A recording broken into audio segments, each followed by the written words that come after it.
What's good, everybody? It's Luciid here again, back for another video, and today I'm about to explain to you why everybody needs to be on the fucking hype train for Persona 5. Now, if you don't know what Persona 5 is, if you type in P on Google, it's one of the first things that fucking pops up. But Persona 5 is the 5th installment of the JRPG series from publisher Atlas Games in Japan. And before you even ask, no, you do not have had to play the other 4 Personas to understand what's going on in Persona 5. Personas, just a lot like Final Fantasies, is that each Persona game has its own plot, has its own characters, and while yes, they're in the same universe, unlike Final Fantasy, they don't coexist with one another. The only thing that they have in common is just the simple fact of personas. And what personas are is they're basically supernatural embodiments of these people's attitudes or personalities. If you've ever seen JoJo's Bizarre Adventures, I'm pretty sure you've seen hella memes about it in this last year. The powers that they use in that are called stands, and while the personas and stands are vastly different, that could give you an idea of how they use them in battle. Now, personas, what they do, unlike a lot of other games, is that they incorporate the fact of you actually having to be the main character. The plot centers around the main character, who is referred to as the protagonist, which isn't something that is indifferent in Personas. Usually they refer to the main character as the protagonist, but he just got put on probation charges and had to move to Tokyo and go to this new high school because he beat the shit out of somebody that was stalking him. But to go on to what I was saying about they make you be the main character, they introduce this slice of life aspect to these games that make them really unique. In Persona 5, you have to go to high school. You got to plan what you're going to do outside of class. You got to do extracurricular activities. You got to do this. You got to do that. You got to make relationships with people. And even though that might sound boring to a lot of people, it's not. Much how people would spend hours upon hours trying to romance characters in Mass Effect games, it gives you that same sensation. Like, you feel like you're invested in this character. You feel like you are this character. And having to do all these things just puts it into light how much care that they're actually putting into this game.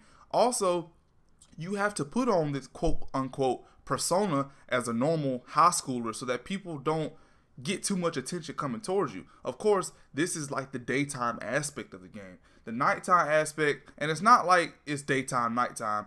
Yes, you can go and explore dungeons and stuff during the daytime, but like I said, you have to put up the persona that you're a normal high schooler. And the nighttime, you and your team of thieves or your entourage go in and y'all investigate dungeons, or as Persona refers to them as palaces. In these palaces, demons, or as they're referred to in Persona 5 as shadows, they have these dungeons set up, and you're there to steal their treasures. You're there to steal their desires. And it's not as simple as that in terms of the plot. Of course, the plot is going to go way more than just that, but that's the basic synopsis of what you're going to be getting into. Now, in these palaces is where the actual combat takes place. Of course, you fight with your personas. Some characters have other abilities, such as if you see in the video behind you, the main character can use a gun, and people have different weapons and different other things that they can add to their arsenal. But the battle system is a typical JRPG strategic turn-based combat. I personally love turn-based combats, and I know a lot of people do like turn-based combat. So if you're a fan of turn-based combat, or even if you're not a fan of turn-based combat, you'll love it because it's really fluid and it's really exhilarating. Another feature that Persona 5 adds that I don't believe the other Persona games had is that they have a stealth system. And when you're inside of the palaces, you can actually be stealthy. You can go around cover. There's an action cover system, and you can assassinate targets, or if you can assassinate them, you can get sneak attacks on targets to get debuffs during an actual encounter that you have. If you successfully assassinate targets, you can get loot. You can steal some of their powers, which I'm about to get into in a second. And it's just a really fun thing to add to it that really none of the other ones had.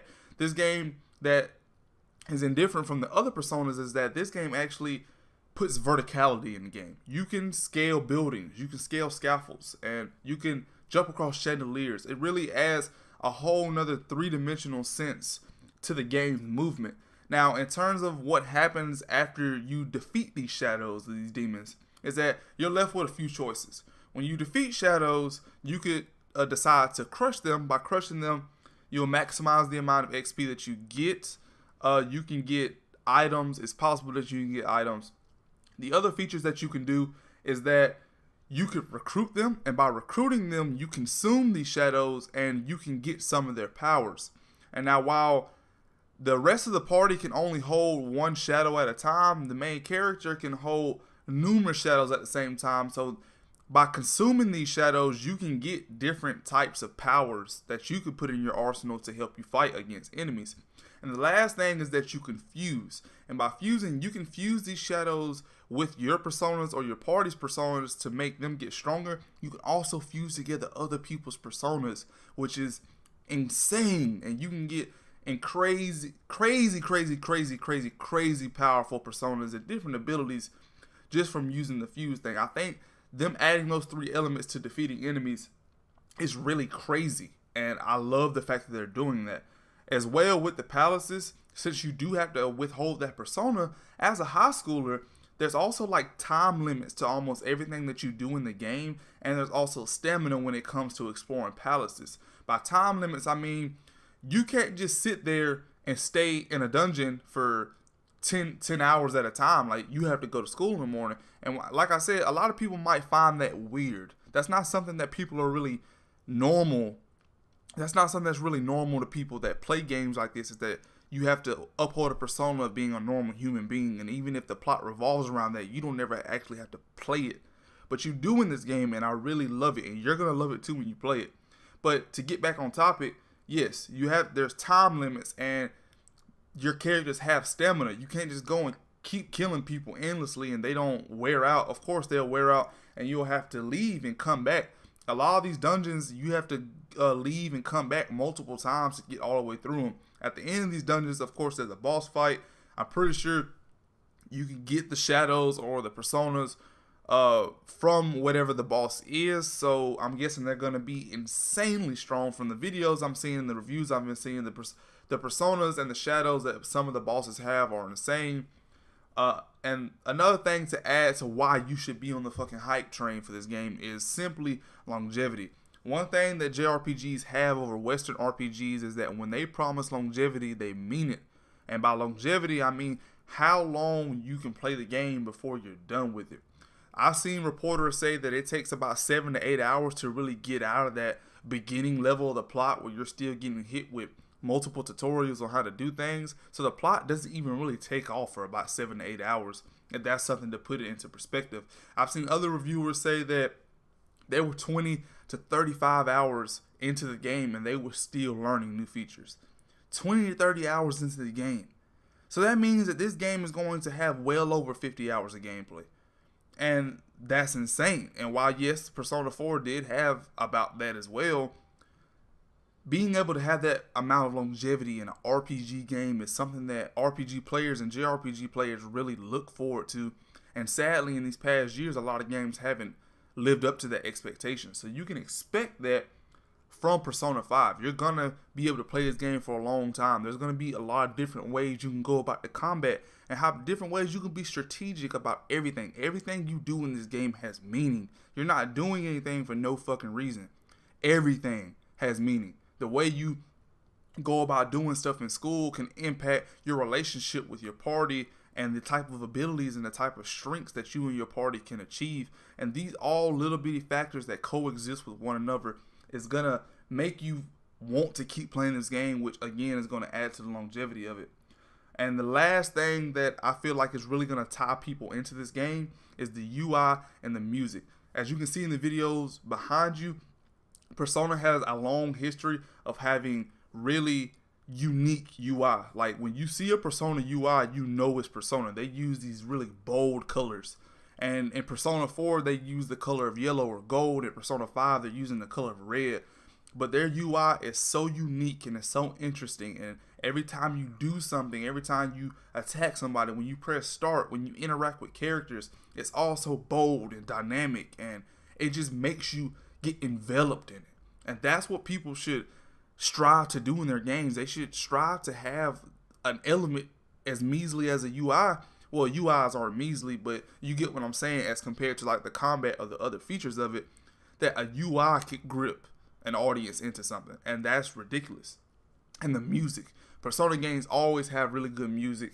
A lot of people might not feel that music really impacts it, but I'm telling you, when you actually play a game that has really good music, such as the last game that I played that really had good music was Nier Automata, which was the JRPG released through Square Enix a couple weeks ago.